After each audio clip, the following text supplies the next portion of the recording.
Whew. All right. Well, I did it.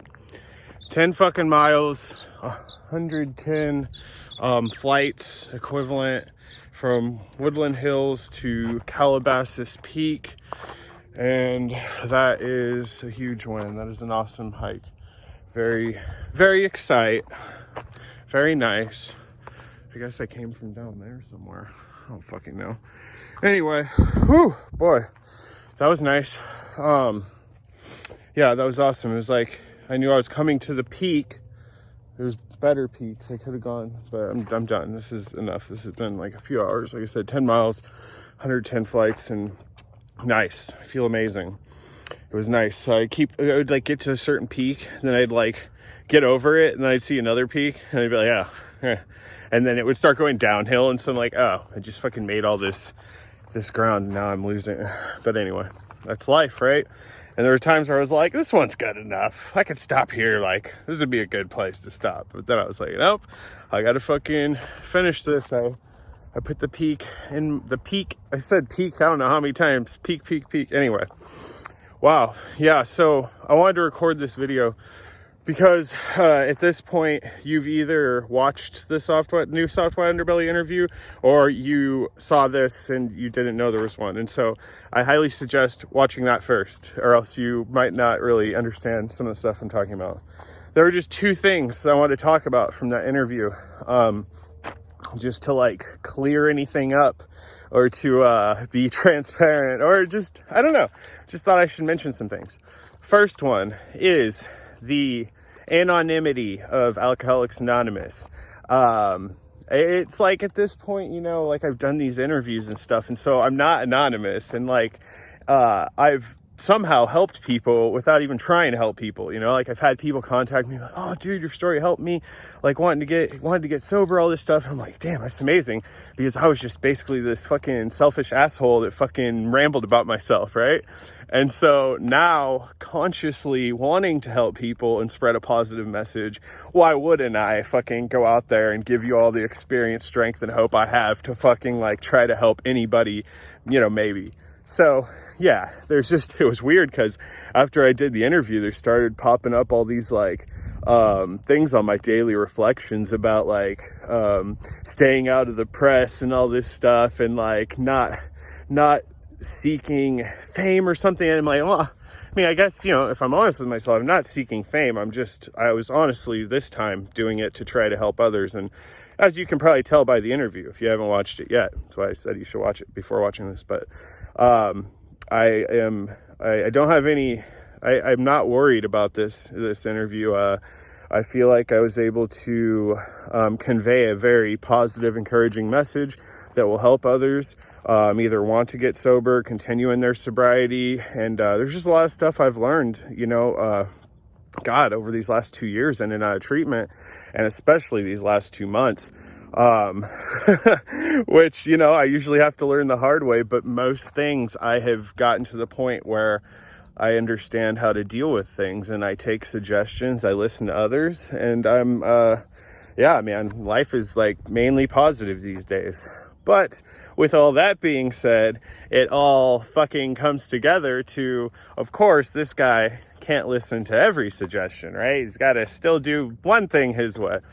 And, Jesus Christ, excuse me, that was the getting in a relationship early in sobriety, which everybody's like, oh, I don't know, man, you know, good luck with that. And I'm like, I got this, man. I'm gonna be in love forever. I'm gonna get married to her. And, you know, I'm gonna be honest with you, I actually did believe that. And, you know, I am sad. We broke up this week. Yeah, so I feel like kind of a fool after going on there and being like, man, I'm in love with this girl, I want to marry her one day, and then fucking the next week, like, we're done. So yeah, that's kind of a bummer. You know, but I'm not going to get into the details. I'm not here to talk shit about her or anything. I think it was a mutual thing. I will say that I do feel like I did love her and am still in love with her. And but I've recognized that I shouldn't have been in a relationship. I can't get in another relationship for at least 10 months. I have to do a year. I can't be fucking around at all. And I'm not telling people this because I'm like, God, please God, let there be some hot babes watching that want to get on me real quick. Nope. Don't even think about it. But not that, no, I don't know. I don't really believe that. But maybe one or two. Anyway, nope, can't do it. But and yeah, I can't even like, I shouldn't even be thinking about stuff that's not even like relationships. Like it's funny this breakup happened while I'm on step 4, column 4, which is finding all my parts and all my resentments, and how they're basically, everything begins with me. And that's something I talk about in this interview, that everything begins with me and how I act. As long as I don't react and I think and then I act, or sometimes think and don't act, like things are gonna work out. It might not be easy, which this week has not been easy. There's been a lot of roller coasters of emotions, but hey man, I've done the right thing. I keep doing the right thing, and the right thing is to accept things the way they are, listen to others, and realize my part in things. And so, you know, like I said, I really wish for the best. I really want to be her friend, and, you know, like, I care for her.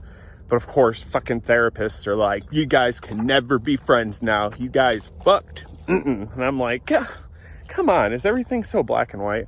But then if I'm supposed to listen to others, and I'm like, Jesus Christ, great, I fucked this up. Like, I wanted to be this chick's friend for life, and now you know. But anyway, I mean, what am I talking about? We didn't even have sex. I'm a virgin. Come on. I'm pure and clean. Yeah, right. Anyway, all right. So it didn't work out. It sucks, you know, but man, I fucking stayed sober. I didn't even like think of drinking or using over it, right? Like, especially the step work, man. Step 4, column 5 is your fears. I have a fear of abandonment. Although I've realized all my times in the past that I felt I was abandoned, I abandoned the person first. You know, I have a fear of self-delusion. I have a fear of self-reliance, which is a very valid fear, and you should have a fear of self-reliance, because if you only rely on yourself and you don't listen to others, and you can't take suggestions or have spirituality, then you're fucked. Like, and I truly believe that now, you know? It took me a long time to get to this place, so I'm very lucky to be in this place. And now I'm on step 4, column 6, the sex inventory, which is every woman that's ever been in my life. And how fucking ironic is it that I'm less than a week into being, you know, having a breakup, and now I have to do this. And so everything's coming together at the perfect time. I'm very grateful for the program of Alcoholics Anonymous, for the step work, for having a good sponsor, for being in a good sober living with great, like, there's no fucking drama at this sober living. And you know what? If this was me 2 years ago and I walked into that place, there probably would be drama, because I'd be a fucking drama queen. Which, by the way, oh my God, I'm a total valley girl, right? Like, I'm not a city slicker. Hey, I've been in the valley. You ain't been off that porch. Can't nobody tell me nothing. Anyway, Lil Nas X watches this. He's like, hey, I'm a huge fan of yours too. Yeah, right. I'm not even a huge fan of his. I just like that song. But, yeah, dude, this has been very fun hiking up here. It was, I'm not going to Google the definition right now, but I think it's cathartic. I don't know. Sounds right. Sounds about right to me. Oh, flies. Oh, and then I get up here and there's this thing. And it's like fucking, it's like somebody's shit. Somebody's stuff. Ugh, I like want to look through it, but I don't. You know what I mean? I'm just kind of scary. Like, I don't know. I'm just going to leave it. I'm not looking through it. That freaks me out. I feel like I'm going to get into some shit. I'm going to be in a fucking Nancy Drew fucking story. Whew. Anyway. Well, I guess that's about it. I hope you enjoyed the interview. I hope, you know, I was able to help some people.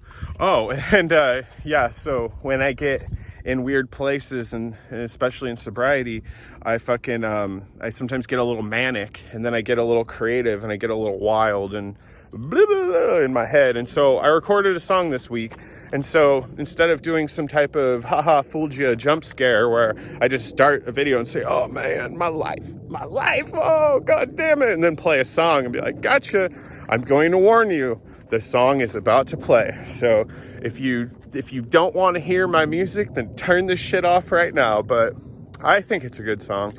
I don't know, I have a fear of self-delusion, so I might be wacko in here. I might be just making the world's worst music of all time. But no, I think it's pretty good. So yeah, check it out. Here it is. This is a new song. I haven't recorded a song in a year and a half, so I felt inspired. I don't know if you can guess the subject matter, but I'll give you 3 guesses and the first 2 don't count.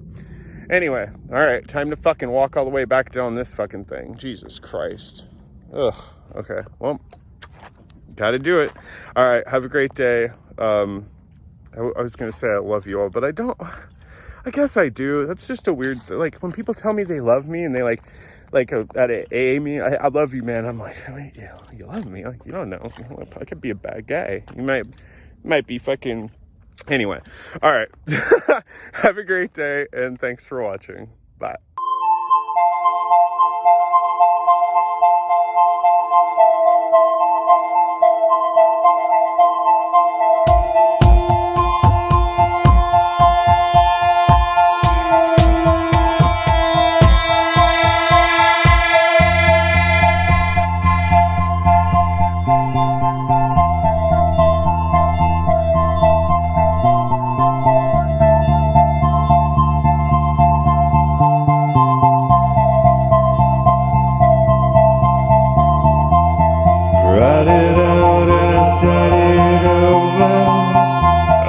Songs that I wanted to show her, stuck in a playlist title left behind.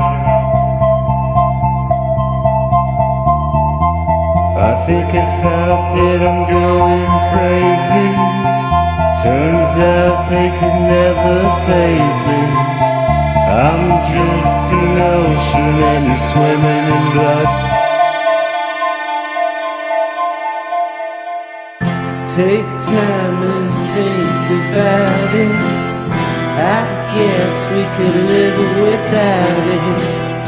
Tongue-tied like a silly little cartoon. Christmas cards that are saying please get well soon. And I hope you mean the hardest of things to push and pull your little heart through. Maybe you can feel it like a fucked up little human.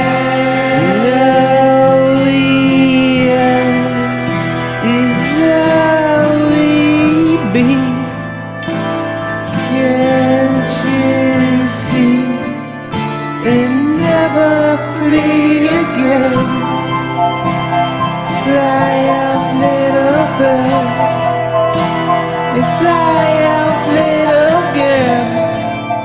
You never seem to feel the wind that dies beneath your wings.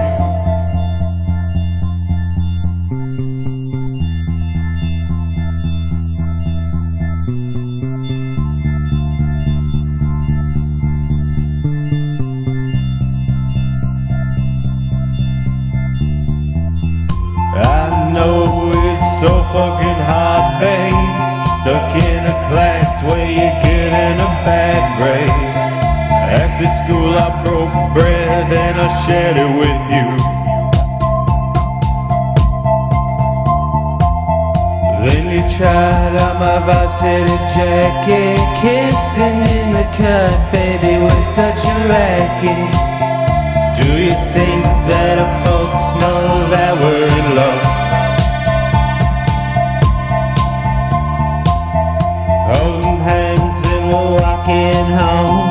How could I have known you were so all alone? Silence spoke volumes for a week, but I was deaf for you. Now I'm stuck in left field with nothing, lost in my emotion. Yeah, I guess that's something. Tried to catch a curveball and I'm crying 'cause there's blood on my nose.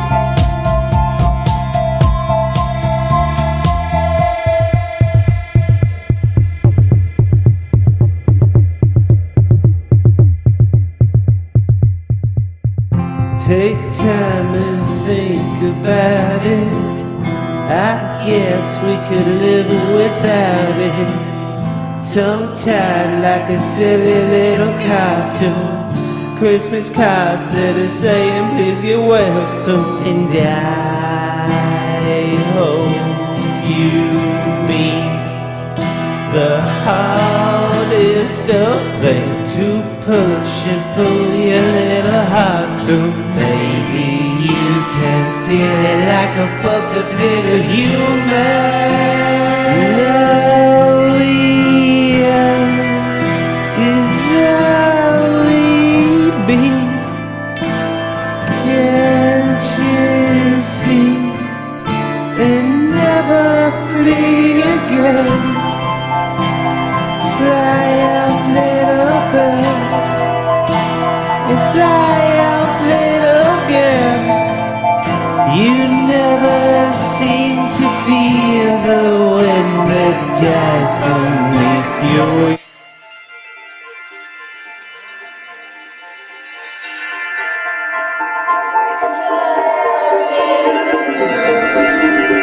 You never seem to feel the wind that dies beneath your wings.